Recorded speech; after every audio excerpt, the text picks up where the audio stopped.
തന്ത്രയിൽ നമുക്ക് white തന്ത്രയും black തന്ത്രയും ഉണ്ട്. അപ്പോൾ നമ്മൾ ബ്ലാക്ക് തന്ത്രയിൽ വരുന്ന ഒരു കാര്യമാണ് ഒരാളെ മാനിപ്പുലേറ്റ് ചെയ്യാൻ. ഈ ബ്ലാക്ക് തന്ത്രയാണ് കൂടോത്രം എന്നൊക്കെ അതാണ് കൂടോത്രം, അങ്ങനെയുള്ള കാര്യങ്ങൾ പറയുന്നത്. അപ്പോൾ അത് മറ്റൊരാളെ മാനിപ്പുലേറ്റ് ചെയ്യുക, മറ്റൊരാളുടെ പെർമിഷൻ ഇല്ലാതെ അവരുടെ എനർജിയിലേക്ക് കടന്നു ചെല്ലുക. ഇത് രഹസ്യ സ്വഭാവം വെക്കുന്ന ചില മന്ത്രങ്ങൾ ബീജമന്ത്രങ്ങളാണ്.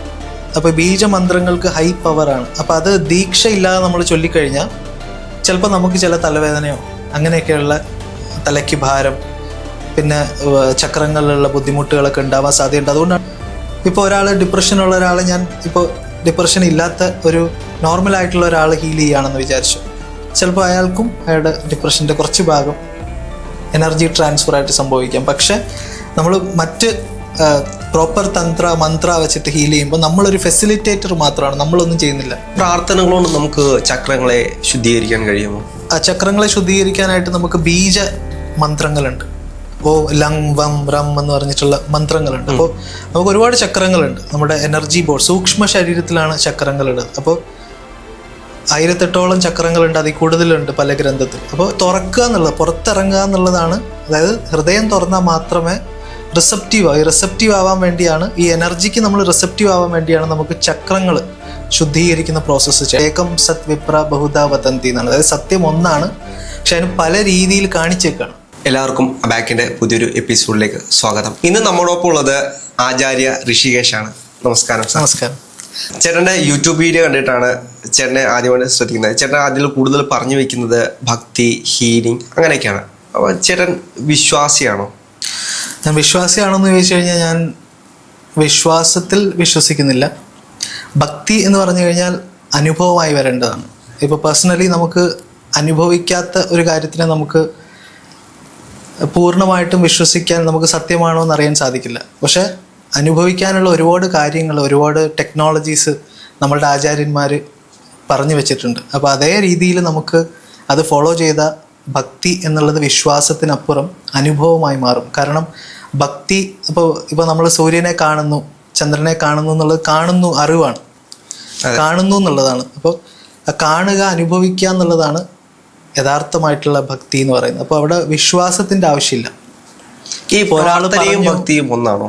പ്രാർത്ഥനയും ഭക്തിയും ഒന്നാണോ എന്ന് ചോദിച്ചു കഴിഞ്ഞാൽ റിലേറ്റഡ് ആണ്. കാരണം ഭക്തി എന്ന് പറയുമ്പോൾ ശരണാഗതിയാണ്, സറണ്ടറിനെയാണ് ഭക്തി എന്ന് പറയുന്നത്. കാരണം നമ്മൾ പറയുന്നുണ്ട് ഈശ്വരൻ കരുണാമയനാണ്, എല്ലാം അറിയുന്നവനാണ്. അതെല്ലാ മതത്തിലും പറയുന്നുണ്ട്. അതെ. അപ്പോൾ എല്ലാം അറിയുന്നവനാണ്, കരുണാമയനാണെങ്കിൽ നമ്മുടെ ജീവിതത്തിൽ സംഭവിക്കുന്ന എല്ലാ കാര്യങ്ങളും ഈശ്വരൻ്റെ ഇച്ഛയോടുകൂടിയാണ് സംഭവിക്കുന്നത്. അപ്പം അങ്ങനെ സംഭവിക്കുമ്പോൾ നമുക്ക് ആത്യന്തികമായിട്ട് നമ്മൾ കണക്റ്റഡ് ആണെങ്കിൽ, ഈശ്വരനുമായിട്ട് കണക്റ്റഡ് ആണെങ്കിൽ ആത്യന്തികമായിട്ട് നമുക്ക് നന്മയുണ്ടാകുന്നതാണ് നമ്മുടെ ജീവിതത്തിൽ സംഭവിക്കുന്നതെല്ലാം. അപ്പോൾ കണക്ഷൻ ഉണ്ടാക്കുന്ന പ്രോസസ്സാണ് പ്രാർത്ഥന. ഈ വിശ്വാസമാണ്, ഈ ഒരു അനുഭവത്തിൽ നിന്നുള്ള ഈ വിശ്വാസത്തിനാണ് ഭക്തി എന്ന് പറയുന്നത്. നമ്മളപ്പോൾ അത്രത്തോളം പ്രാർത്ഥിച്ചു കഴിഞ്ഞാൽ നമുക്ക് ദൈവവുമായി കണക്റ്റഡ് ആകാൻ കഴിയുമോ? പേഴ്സണലി ഞാൻ അങ്ങനെ വിശ്വസിക്കുന്നില്ല. കാരണം പേഴ്സണലി നമുക്ക് ദൈവവുമായിട്ട് കണക്റ്റഡ് ആവണമെങ്കിൽ കൂടുതലായിട്ട് നമുക്ക് വേണ്ടത് ഹൃദയശുദ്ധിയാണ്. അപ്പോൾ നമ്മളൊരു പാവപ്പെട്ട ഒരു ആളെ കാണുമ്പോൾ അയാൾക്ക് സഹായിക്കാൻ തോന്നലുണ്ടാവുക. അമ്പലത്തിൽ പോയി പ്രാർത്ഥിക്കുന്ന എല്ലാവരും നല്ലത് അല്ല പ്രാർത്ഥിക്കുന്നത്, ചിലർക്ക് മറ്റുള്ളവർക്ക് ദോഷം വരണേ എന്നുള്ള രീതിയിലായിരിക്കും. ഇപ്പോൾ യഥാർത്ഥ ഭക്തി ഉണ്ടാവുന്നതിന് നമുക്ക് ഈശ്വര വിശ്വാസം പോലും ആവശ്യമില്ല. നമ്മൾ ഹൃദയശുദ്ധി ഉണ്ടെങ്കിൽ അത് ഭക്തിയാണ്. അപ്പോൾ ഹൃദയം ശുദ്ധമായിട്ടിരിക്കുമ്പോൾ അവിടെ ഭക്തി ഉണ്ടാവും. അപ്പോൾ ഓട്ടോമാറ്റിക്കലി നമുക്ക് ആ പരബ്രഹ്മവുമായിട്ടുള്ള കണക്ഷൻ ഉണ്ടാവും. ആ കണക്ഷൻ ഉണ്ടാകുമ്പോൾ ഓട്ടോമാറ്റിക്കലി ആ കണക്ഷൻ തന്നെയാണ് പ്രാർത്ഥന. അല്ല, എൻ്റെ ഒരു സംശയം ചോദിക്കട്ടെ. ഇപ്പം പലരോടും നമ്മൾ ചോദിക്കുമ്പോൾ അവർ പറയുന്നത് വെച്ച് കഴിഞ്ഞാൽ അവരാരും ഈശ്വരൻ, അതായത് ദൈവം എന്നൊരു കൺസെപ്റ്റിൽ വിശ്വസിക്കുന്നില്ല, പക്ഷെ ചിലർ എനർജിയിലാണ് വിശ്വസിക്കുന്നത്. അപ്പോൾ ഈ എനർജിയും ദൈവവും ഒന്ന് തന്നെയാണോ? എനർജിയും ദൈവവും നമ്മൾ ഒന്ന് തന്നെയാണ്. കാരണം ദൈവത്തിൻ്റെ നമ്മൾ എസൻസ് എന്ന് പറയുന്നത് നിരാകാരമാണ്, അതായത് രൂപമില്ലാത്ത, നാമമില്ലാത്ത. അല്ല, നമ്മളിപ്പോൾ ഹിന്ദു മതത്തെ സംബന്ധിച്ച് നോക്കിക്കഴിഞ്ഞാൽ 33 കോടി ദൈവങ്ങളുണ്ട് എന്നൊക്കെ പറയപ്പെടുന്നുണ്ട്. അപ്പം പലരും പല ദേവതകളിലാണ് വിശ്വസിക്കുന്നത്. അപ്പൊ ഈ ദേവതകളെല്ലാം ഓരോ എനർജികളാണോ? അതെങ്ങനെയാന്ന് വെച്ച് കഴിഞ്ഞാൽ നമ്മളൊരു പ്രിസം എടുത്തിട്ട് അതിനകത്ത് വൈറ്റ് ലൈറ്റ് കാണിച്ചു കഴിഞ്ഞാൽ 7 നിറങ്ങൾ വരും. ഈ 7 നിറങ്ങളും വ്യത്യാസപ്പെട്ടിരിക്കും. പച്ച പോലെയല്ല മഞ്ഞ, മഞ്ഞ പോലെയല്ല നീല. പക്ഷെ ഇതെല്ലാം വരുന്നത് ഒരേ വൈറ്റ് ലൈറ്റ് എന്നാണ്. അപ്പൊ ഹിന്ദു ഉപനിഷത്തിൽ പറഞ്ഞിരിക്കുന്നത് ഏകം സത് വിപ്ര ബഹുധാ വദന്തി എന്നാണ്. അതായത് സത്യം ഒന്നാണ്, പക്ഷെ അതിന് പല രീതിയിൽ കാണിച്ചേക്കാണ്. ചില ആൾക്കാർക്ക് ആ ഒരു എനർജീനെ അമ്മ ഭാവത്തിലായിരിക്കും കാണാൻ ഇഷ്ടം, ചില ആൾക്കാർക്ക് സുഹൃത്ത് എന്നുള്ളൊരു ഭാവത്തിലായിരിക്കും. അപ്പൊ ആ രീതിയിലാണ് 30 മുക്കോടി എന്ന് പറയുമ്പോൾ കോടി എന്ന് വെച്ചാൽ തരം എന്നാണ് അർത്ഥം. തരം വിധാനങ്ങൾ. അപ്പൊ വേദങ്ങൾ നോക്കിക്കഴിഞ്ഞാൽ അതിനകത്ത് അറിയാൻ പറ്റും. അപ്പോൾ ഈശ്വരൻ ഒന്നേ ഉള്ളൂ, അതിനെ പല വിധത്തിൽ പല ഗുണങ്ങളുടെ അടിസ്ഥാനത്തിൽ പല ഫോംസ് ആയിട്ട് കാണുന്നതാണ്. യഥാർത്ഥ എല്ലാ ഫോംസും ഈ നിരാകാരം, ഈ അരൂപിയായിട്ടുള്ള എസെൻസ്, ഈ എസെൻസ് ആണ് എനർജി. അതിനെ നമുക്ക് എനർജി എന്ന് വിളിക്കാൻ പറ്റും. അതുകൊണ്ട് തെറ്റില്ല. ഈ എസെൻസുകൾ നമ്മൾ കൂട്ടുന്നതാണോ നമ്മൾ ഈ പ്രാർത്ഥന കൊണ്ടൊക്കെ ഉദ്ദേശിക്കുന്നത്? അല്ല, എസെൻസ് ഓൾറെഡി അവിടെ ഉള്ളതാണ്. പക്ഷെ ഇപ്പൊ നമ്മൾ സൂര്യപ്രകാശം ഓൾറെഡി ഉള്ളതാണ്. പക്ഷെ നമ്മൾ വീട്ടിനകത്തിരുന്ന് കഴിഞ്ഞാൽ സൂര്യപ്രകാശം നമുക്ക് അടിക്കത്തില്ല. അപ്പോൾ നമ്മൾ തുറക്കുക എന്നുള്ളത്, പുറത്തിറങ്ങുക എന്നുള്ളതാണ്.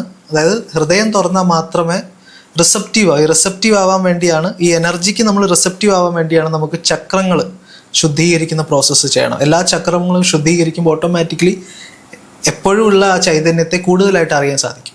ഇതിനെയാണ് നമ്മൾ ആ ഒരു പ്രോസസ്സ് പറയുന്നത്. പ്രാർത്ഥനകളോട് നമുക്ക് ചക്രങ്ങളെ ശുദ്ധീകരിക്കാൻ കഴിയുമോ? ആ ചക്രങ്ങളെ ശുദ്ധീകരിക്കാനായിട്ട് നമുക്ക് ബീജ മന്ത്രങ്ങളുണ്ട്. ലങ് വം റം എന്ന് പറഞ്ഞിട്ടുള്ള മന്ത്രങ്ങളുണ്ട്. അപ്പോൾ നമുക്ക് ഒരുപാട് ചക്രങ്ങളുണ്ട്. നമ്മുടെ എനർജി ബോർഡ് സൂക്ഷ്മ ശരീരത്തിലാണ് ചക്രങ്ങളുള്ളത്. അപ്പോൾ 1008ഓളം ചക്രങ്ങളുണ്ട്, അതിൽ കൂടുതലുണ്ട് പല ഗ്രന്ഥത്തിൽ. അപ്പോൾ ഏറ്റവും പിന്നെ ഒരുപാട് സിസ്റ്റംസ് ഉണ്ട്. 7 ചക്രങ്ങളുടെ ഉള്ള സിസ്റ്റം ഉണ്ട്. ബുദ്ധിസത്തിലാണെങ്കിൽ 4 എണ്ണത്തിനെ കുറിച്ചാണ് പറയുന്നത്. സൂഫിസത്തിലാണെങ്കിൽ അതിൻ്റെ ഡിഫറെൻറ്റ് വേർഷൻസ് ഉണ്ട്. അപ്പോൾ ഈ ചക്രങ്ങളെ നമ്മൾ ശുദ്ധീകരിക്കാനുള്ള മെഡിറ്റേഷൻസ് ഇപ്പം ഞാൻ മെയിനായിട്ട് ഇത് പഠിപ്പിക്കുന്നത് അതാണ്. ആ മെഡിറ്റേഷൻസും എനർജി ഹീലിംഗ് ആണ്. അപ്പം അത് ശുദ്ധീകരിക്കുമ്പോൾ ഓട്ടോമാറ്റിക്കലി നമുക്ക് അറിയാൻ സാധിക്കും. നമ്മുടെ എനർജി വൈബ്രേഷൻ നമുക്ക് തന്നെ അറിയാൻ സാധിക്കും. അതൊരു വിശ്വാസമല്ല, നമുക്ക് അനുഭവിക്കാൻ സാധിക്കുന്നതാണ്. ഇപ്പം നമ്മൾ ഈ പ്രാർത്ഥന, അതായത് മന്ത്രങ്ങൾ, അപ്പം മന്ത്രങ്ങൾ ഒരുപാടുണ്ടല്ലോ. ഈ മന്ത്രങ്ങളെല്ലാം പലപ്പോഴും പലരും ഇതിനെ ദുരുപയോഗം ചെയ്തതായിട്ട് തോന്നിയിട്ടുണ്ട്. അപ്പം പലരും അടിച്ചേൽപ്പിക്കും, ഈ മന്ത്രം ചൊല്ലിക്കഴിഞ്ഞാൽ നിങ്ങൾക്ക് ധനമുണ്ടാകും, അല്ലെങ്കിൽ നിങ്ങൾക്ക് മറ്റൊരാളെ ഇഷ്ടപ്പെടാൻ ഈ മന്ത്രം ഉപയോഗിച്ചാൽ മതി. അതെല്ലാം യാഥാർത്ഥ്യമാണോ? എന്ന് വെച്ചാൽ നമുക്കൊരു തിയറി ഉണ്ട്, യത് ഭാവം തദ് ഭവതി. എന്താണോ നമ്മളുടെ ഭാവം, ആ ഭാവത്തിലിരുന്ന ആ ഭാവം എന്താണോ അതുപോലെ സംഭവിക്കും എന്നുള്ളത്. അതിൻ്റെ ഒരു ബേസിസിലാണ് ഇങ്ങനെയുള്ള മന്ത്രങ്ങൾ ഉള്ളത്. പിന്നെ തന്ത്രയിൽ നമുക്ക് വൈറ്റ് തന്ത്രയും ബ്ലാക്ക് തന്ത്രയും ഉണ്ട്.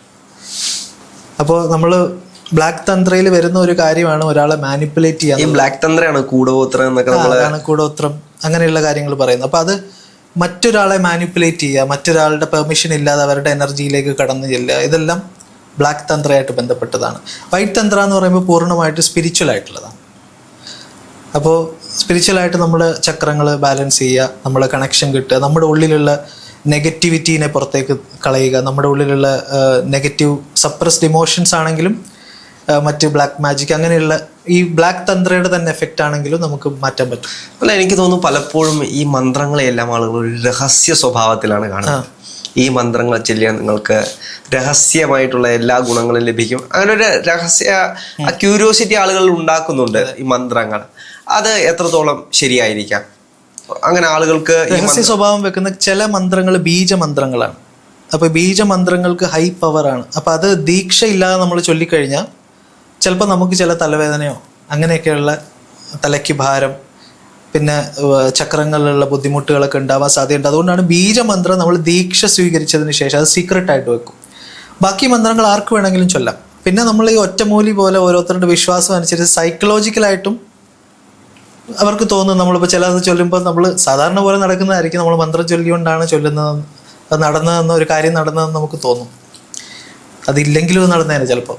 അല്ല, ഈ മന്ത്രങ്ങളെ പറ്റി ഒരുപാട് കോൺസ്പിറൻസി തിയറികൾ ഇങ്ങനെ പലപ്പോഴും പകരാറുണ്ട്. അപ്പം ഈ മന്ത്രം ജപിച്ചു കഴിഞ്ഞാൽ നിങ്ങൾക്ക് ഇത്ര ദിവസത്തിനുള്ളിൽ ഈ അത്ഭുതം മാറ്റം സംഭവിക്കാൻ കഴിയും. അപ്പോൾ പലരും അത് വിശ്വസിക്കാറുണ്ട്. അത് എത്രത്തോളം ശരിയാകാം? എത്രത്തോളം ശരി? ഇപ്പോൾ ഞാൻ എൻ്റെ തന്ത്രം എന്ന് പറയുന്നത് ഇന്ത്യൻ തന്ത്രയിൽ ബാലിനീസ് ആണ്. എൻ്റെ ടീച്ചറും ബാലിയാണ്. അപ്പോൾ ഞാൻ ചൊല്ലുന്ന മന്ത്രങ്ങളും ബാലി മന്ത്രങ്ങളാണ്. അപ്പോൾ ഇതിൻ്റെ എന്താണെന്ന് വെച്ചാൽ നമ്മളിപ്പോൾ ഒരു ഫോൺ നമ്പർ വിളിക്കുന്ന പോലെയാണ്. ഇപ്പോൾ ഫോൺ നമ്പർ, ഇപ്പോൾ രാഹുലിൻ്റെ ഫോൺ നമ്പർ ഡയൽ ചെയ്യുമ്പോൾ രാഹുലിന് കിട്ടും. പക്ഷെ ഒരു നമ്പറെങ്കിലും തെറ്റിപ്പോയി കഴിഞ്ഞാൽ കിട്ടത്തില്ല. അതേപോലെ നമ്മൾ എനർജീസിനെ കോൾ ചെയ്യാനുള്ള മന്ത്രങ്ങളും ഉണ്ട്. ഈ മന്ത്രങ്ങൾ ചൊല്ലുന്ന നിമിഷത്തിൽ തന്നെ സൂക്ഷ്മ ശരീരത്തിലുള്ള പല എനർജീസിനെ നമുക്ക് വിളിക്കാൻ കഴിയുകയും അവർ പല പല ഹീലിംഗ് നമുക്കായിട്ട് ഹെൽപ്പ് ചെയ്ത് നടത്തുകയും ചെയ്യും. സൂക്ഷ്മ എനർജി എന്ന് പറയുമ്പോൾ നമുക്ക് ഈ ലോകത്ത് ഉള്ള നമുക്ക് ഫിസിക്കൽ ബോഡി എന്ന് പറയുന്നത് പോലെ നമുക്കുണ്ട്, ഫിസിക്കൽ ബോഡി ഉണ്ട്, നമുക്ക് സൂക്ഷ്മ ശരീരമുണ്ട്. ഫിസിക്കൽ ബോഡി ഇല്ലാത്ത ജീവികളുണ്ടെന്നാണ് നമ്മുടെ ഇന്ത്യൻ ഫിലോസഫി ആണെങ്കിലും ബുദ്ധിസം ആണെങ്കിലും സൂഫിസത്തിലൊക്കെ ആണെങ്കിലും ഉള്ളത്. ഇപ്പൊ നമുക്ക് ഈ ഹീല് ചെയ്ത് തരുന്നത്, ഇപ്പൊ ഒരുപാട് ഹീലർമാർ നമ്മുടെ നാടുകളിലുണ്ട്. അപ്പൊ അവർ ഈ ഹീല് ചെയ്യുമ്പോൾ നമുക്ക് ഹീലാവുന്നത് ഇങ്ങനെയുള്ള സോളുകളാണോ? ഇതൊരു ഹീലാവുന്നത് നമുക്ക് ഇപ്പോൾ അത് ഹയസ്റ്റ് ഫോം ഓഫ് ഹീലിംഗിലാണ് നമ്മൾ ഇങ്ങനെയുള്ള സൂക്ഷ്മ എനർജീസിനെ വിളിക്കുന്നത്. അല്ലാതുള്ള ഹീലിംഗ് ചെയ്യുമ്പോൾ അതിനകത്തൊക്കെ ഒരുപാട് പ്രശ്നങ്ങൾ ഉണ്ട്. കാരണം ഇപ്പോൾ ഒരാൾ ഡിപ്രഷനുള്ള ഒരാൾ, ഞാൻ ഇപ്പോൾ ഡിപ്രഷൻ ഇല്ലാത്ത ഒരു നോർമലായിട്ടുള്ള ഒരാൾ ഹീൽ ചെയ്യുകയാണെന്ന് വിചാരിച്ചു, ചിലപ്പോൾ അയാൾക്കും അയാളുടെ ഡിപ്രഷൻ്റെ കുറച്ച് ഭാഗം എനർജി ട്രാൻസ്ഫർ ആയിട്ട് സംഭവിക്കാം. പക്ഷെ നമ്മൾ മറ്റ് പ്രോപ്പർ മന്ത്ര വെച്ചിട്ട് ഹീൽ ചെയ്യുമ്പോൾ നമ്മളൊരു ഫെസിലിറ്റേറ്റർ മാത്രമാണ്, നമ്മളൊന്നും ചെയ്യുന്നില്ല. ഇപ്പം ഞാനിപ്പോൾ താന്ത്രിക് ഹീലിംഗ് ചെയ്യുകയാണെങ്കിൽ ഞാൻ അവിടെ ഒന്നും ചെയ്യുന്നില്ല, ഞാൻ ജസ്റ്റ് ആ എനർജീനെ കോൾ ചെയ്യുന്ന മാത്രമേ ഉള്ളൂ. ഈ താന്ത്രിക് ഹീലിംഗ് എന്ന് പറയുമ്പോൾ ഈ പൂജ അങ്ങനെയുള്ളൊരു അല്ല, അത് നമ്മൾ സാധാരണ മനസ്സിൽ തന്ത്ര എന്ന് പറയുമ്പോൾ പൂജ തന്ത്ര അല്ല. താന്ത്രിക് ഹീലിംഗ് അങ്ങനെ ഒന്നുമില്ല. താന്ത്രിക് ഹീലിംഗ്, തന്ത്രയിൽ തന്നെ ഒരുപാട് ഡിവിഷൻസ് ഉണ്ട്. പൂജ വരുന്ന തന്ത്രങ്ങളുണ്ട്. ഇപ്പോൾ ഞാനിവിടെ പറയുന്ന തന്ത്രം എന്ന് പറയുന്നത് മന്ത്രങ്ങൾ ഉപയോഗിച്ച് എനർജീസിനെ വരുത്തുക എന്നുള്ളതാണ്. അപ്പോൾ അവിടെ മന്ത്രത്തിൻ്റെ യൂസേജ് ഉണ്ട്, സിമ്പിൾസിൻ്റെ യൂസേജ് ഉണ്ട്. അതിൻ്റെ ഏറ്റവും നമ്മുടെ ലോവസ്റ്റ് ഏറ്റവും സ്റ്റാർട്ടിങ് ലെവലിൽ വരുന്ന ഒരു ഹീലിംഗ് ആണ് റേക്കി, അങ്ങനെയുള്ള സംഭവം. അതിനേക്കാൾ അഡ്വാൻസ്ഡ് ആണ് താന്ത്രിക് ഹീലിംഗ്. കാരണം അവിടെ നമ്മുടെ ഇൻഡിവിജ്വൽ ആയിട്ടുള്ള ഒരു പാർട്ടിസിപ്പേഷൻ അവിടെ കുറവാണ്.